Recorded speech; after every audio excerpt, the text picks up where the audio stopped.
In this video, we will learn about chemical equilibrium and what that means for our reactions. So we have reactants forming products.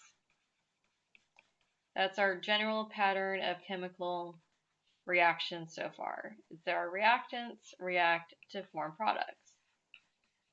But some reactions don't go all the way to products. Sometimes there's some reactants left over.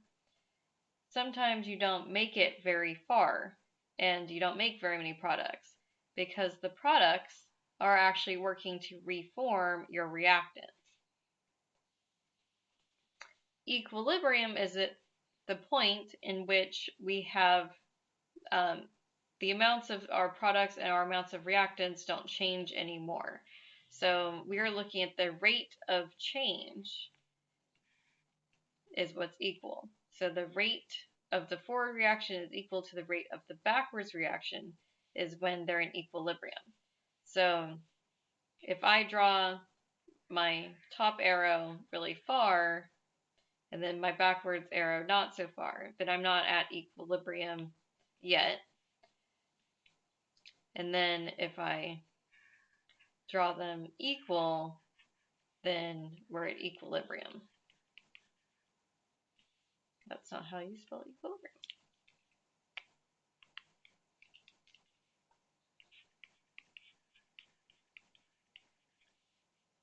So forward reaction happening, forward reaction faster.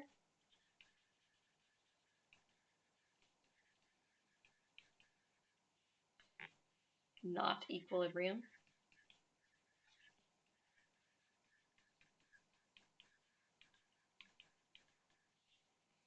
And then I can also have a very slow forward reaction and then a much faster backwards reaction. And this is also not at equilibrium.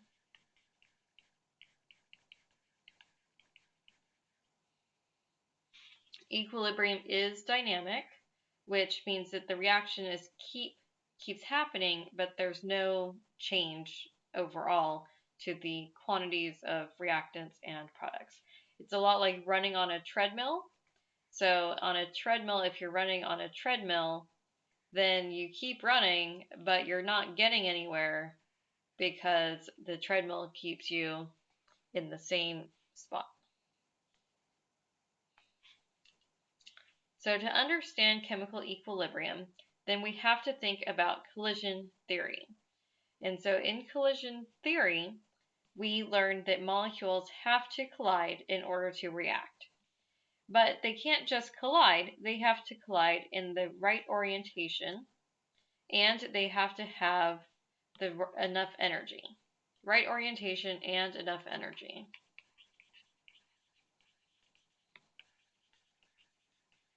And if both of those conditions are satisfied, then your reaction happens. So we can make our reaction happen faster by doing things that would increase the number of collisions. So the more collisions we have, the more combinations where things might actually react. So we can make there be more collisions by increasing the concentration. That increases the number of particles available. And we can also increase the temperature, because as we increase the temperature, then our molecules are going to be moving faster and they're more likely to bump into each other. And they're going to bump into each other more often because they're moving fast and being crazy. So on the side here, there's a kind of a diagram that says if this is reactant A and it's trying to bump into reactant B, and we have one of each, then there's one combination for those to react. If you have two molecules of A and one molecule of B, then either molecule of A could bump into that one molecule of B. And so you have two possible ways a reaction could happen.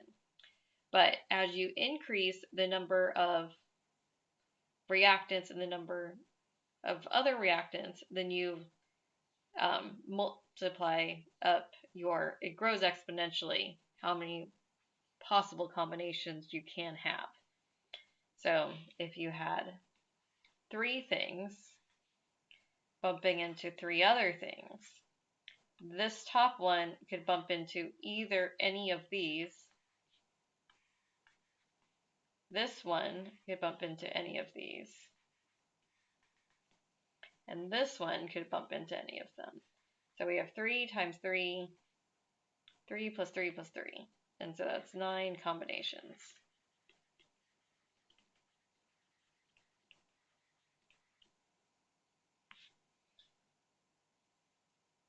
Yep. Okay. So this diagram underneath shows a reaction happening. And so here we have a molecule of N2 reacting with a molecule of O2 to make 2 molecules of NO. So they have to bump into each other in just this right way so that we can split them off in a different way. So this is what we call a reaction coordinate diagram. In a reaction coordinate diagram, let me write that, we have a reaction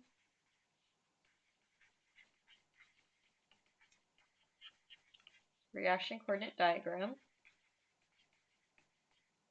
We have the progress of reaction on the horizontal axis, and you always have reactants near the 0 because that's what you start with, and we have products on the right. So we have how our reaction progresses on that axis. And then on the vertical axis, we have energy. And so what this is telling us right now is that our reactants are lower energy than our products. On this particular diagram, our reactants are lower energy than our products. And so we've learned before that if our reactions gain energy, then this is an endothermic process. And so if we had our reactants higher energy than our products, then we would be exothermic. Now we're expanding this into 2 dimensions. And so if we had a reaction coordinate diagram for an exothermic process, it would look like this, where we had our reactants and our products there.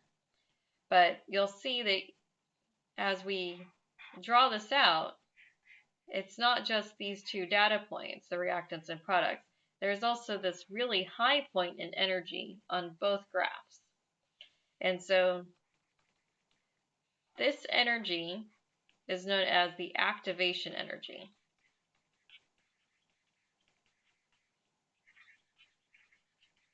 To get this reaction started, we have to add a little bit of energy. And then as soon as we make it over this point in energy, then the reaction is free to happen. So it's a barrier that we have to overcome. Kind of like a mountain or a hill. You have to roll the ball up the hill, and then once you reach that point, then gravity can take over and roll you down the hill. But you have to first overcome this energy point, and you have to put energy in to make the reaction happen. So the higher the activation energy is, generally the slower the reaction occurs. Now, if we increase the temperature, we know that temperature is average kinetic energy. And so we can think about, I'm going to change, not that button, change pen colors. So as we increase temperature, this is cold, low temperature. And then as we increase temperature, we can make it where our molecules are, on average, have enough energy to react.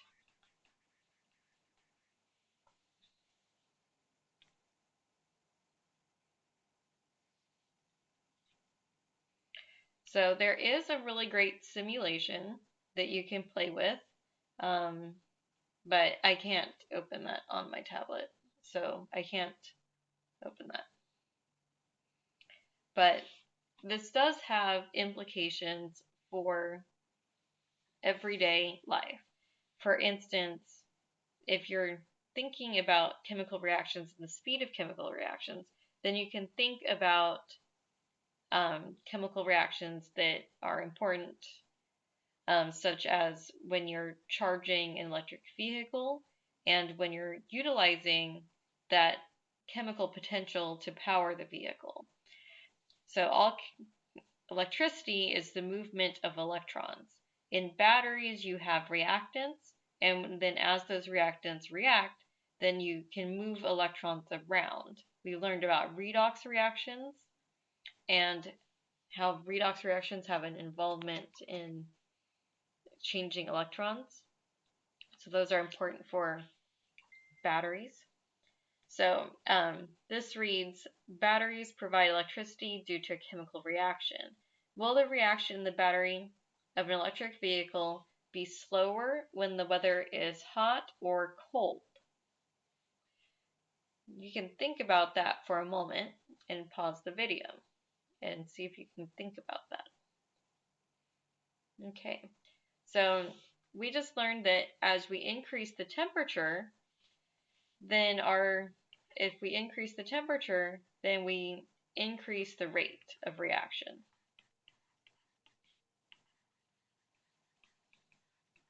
So if we want this to be slower, then the reaction would be slower on a cold day. And so this is a screenshot from the Honda website, and it says that batteries work by chemical reaction, and the speed of reaction decreases as temperature drops, resulting in a temporary decrease in total battery capacity. So electric vehicles have a smaller range during the winter months, but engineers and stuff have tried to mitigate that with good insulation and tools to warm the battery prior to use. But they have to do that because otherwise the reaction would be super slow. All right, so next up we're going to learn about the equilibrium product constant. I'm going to save this for a second video.